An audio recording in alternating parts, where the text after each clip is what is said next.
Hello, and welcome to the first program of Living English. You will learn how to speak English for work, travel, or study. Each week, we look at a short drama, then practice our English. So now, let's look at the first episode of our drama, Sisters and Brothers.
Excuse me, Anne Lee? Yes, hello. I'm Sarah Taylor. I'm your new local buyer. Pleased to meet you. It's very kind of you to meet me. Oh, sorry, this is my husband, Mark. Good morning. How are you? Very well, thank you. How was your flight? Oh, actually, I'm a bit tired. It was a very long flight. Let's get your bags.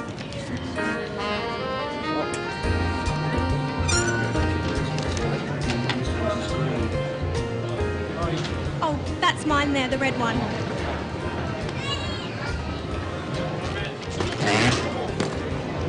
It's empty.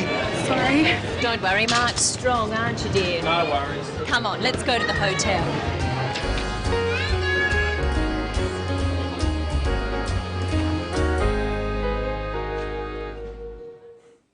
Poor Mark. In that episode, we saw how to meet people. Let's look again at how Anne meets Sarah. Excuse me, Anne Lee? Yes, hello. I'm Sarah Taylor. I'm your new local buyer. Anne says, hello. Try it home with the clip. Excuse me, Anne Lee? Excuse me, Anne Lee? Yes, hello. Hello is what we usually say when we meet people. What does Sarah say? I'm Sarah Taylor. I'm your new local buyer. Pleased to meet you. Sarah says her name, and then she says, pleased to meet you. Let's look at this again. I'm Sarah Taylor. I'm your new local buyer. Pleased to meet you. First, Sarah says her name because Anne doesn't know who she is. We just say I'm, which is short for I am, and then our name. In English, we say our family name last. Sarah's family name is Taylor. So she says, I'm Sarah Taylor. This is formal English. You can just say your first name. So Sarah could say, I'm Sarah. My name is Brenton Whittle. So I would say, hello, I'm Brenton Whittle. Now, you try introducing yourself. Say your name. Hello, I'm... Sarah says something else. Watch again. I'm Sarah Taylor. I'm your new local buyer. Pleased to meet you. She says, pleased to meet you. This is another way of greeting someone. It's a formal way of greeting someone. Practice with the clip. Pleased to meet you. Usually, in Australia, we shake hands when we say, pleased to meet you. Here is another way of greeting someone. Look at the clip. Oh, sorry, this is my husband, Mark. Good morning. How are you? Very well, thank you. Sarah introduces her husband, Mark. Let's look again at what she says. Oh, sorry, this is my husband, Mark. She says, "This is my husband, Mark." Practice saying this with the clip.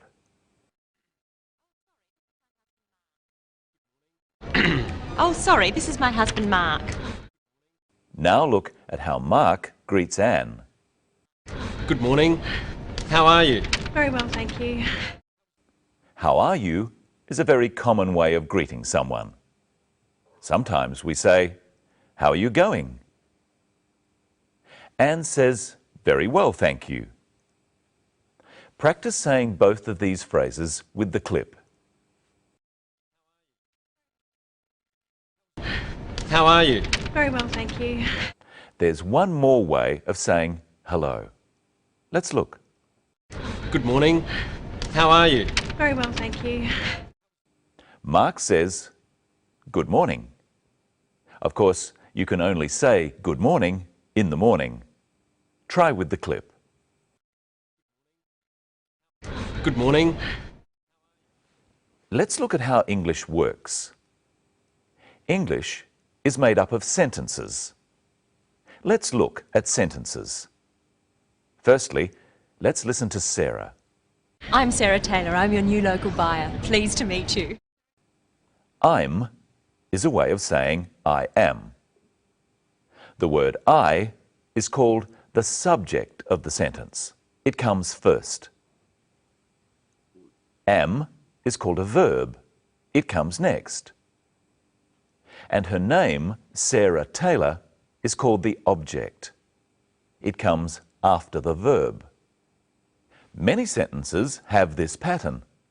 Let's look at another one. Oh, sorry, this is my husband, Mark. Can you work out what is the subject, the verb, and the object of this sentence? That's right. The word this is the subject, is the verb, and my husband is the object. And this is Michelle Crowden. Hello, Michelle. How are you today? Hello, Brenton. I'm good, thanks. How are you? I'm very well. Now, what have you got there? I have some hats. Well, what are you doing with the hats? I'll show you. But first, let's look at the scene again. Anne is collecting her luggage. Oh, that's mine, the red one.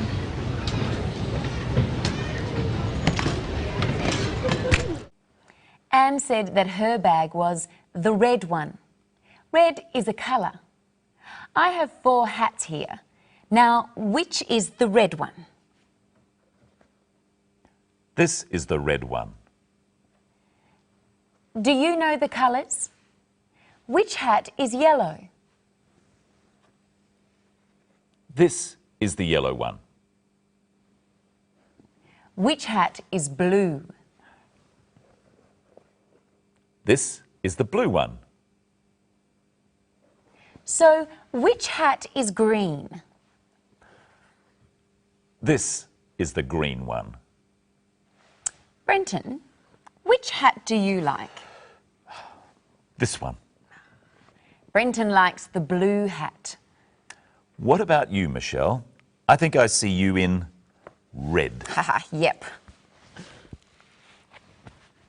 Michelle likes the red hat. Which hat do you like? The blue one, the red one, the yellow one, or the green one? You say, I like the... Which hat do I like? That's right, I like the red hat. Which hat does Brenton like?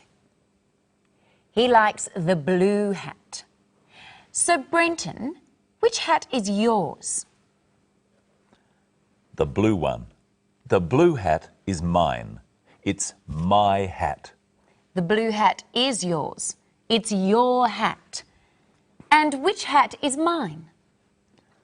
The red hat is yours. It's your hat. The red hat is mine. It's my hat. So we've learned 4 colours: red, blue, green and yellow. And we've learned your and yours and my and mine. But there's something else to look at in the scene. Here are two clips. Oh, sorry, this is my husband, Mark. Oh, that's mine, the red one. Sarah uses the word this when she introduces Mark. She says, "This is my husband." But when Anne points out her bag, she uses the word that. She says, "That's mine." What's the difference? Look again and see if you can tell. Oh, sorry, this is my husband, Mark. Oh, that's mine, the red one. What's the difference, Brenton? When Sarah says, "This is my husband," she's standing right next to him. But when Anne points to her bag, it's not next to her. So, Brenton, is that your hat? This one? Yes, it is. Is that his hat? No, it isn't. This is your hat, Brenton. Thank you, thank you. And is that your hat, Michelle? Yes, this is my hat. Remember in the clip, Anne's red bag was heavy. Is your hat heavy? No, Brenton, it's light. This is heavy. Yes, it's heavy. Answer the questions at home. Is it light? No, it's heavy. Is this heavy? No, it's light. And are you strong, Brenton? What do you think? Is he strong? Yes, he is, I suppose. And is Mark strong? Let's look and listen for something else Mark says. Don't worry, Mark's strong, aren't you, dear? No worries. So, is Mark strong? I'm not so sure. But Mark said something else. Listen again. No worries. Mark said, "No worries." This is an Australian way of saying okay. And finally, let's look at some different ways of saying hello. Remember what Mark said when he greeted Anne. He said, "Good morning." He said, "Good morning," because it was in the morning, before 12 o'clock. What would he say after 12 o'clock? He could say, "Good afternoon." Try saying it after me. Good afternoon. And if it was in the evening, he could say, "Good evening." Try saying this after me. Good evening. But he probably wouldn't say, "Good night." We usually only say good night when we're leaving or going to bed. And I think it's time for us to leave now, Brenton. No worries, Michelle. Hope you enjoyed episode 1 of Sisters and Brothers and our first program of Living English. And I hope you can watch our next program. We'll find out how to check in at a hotel and about dealing with money. So until then, see you later.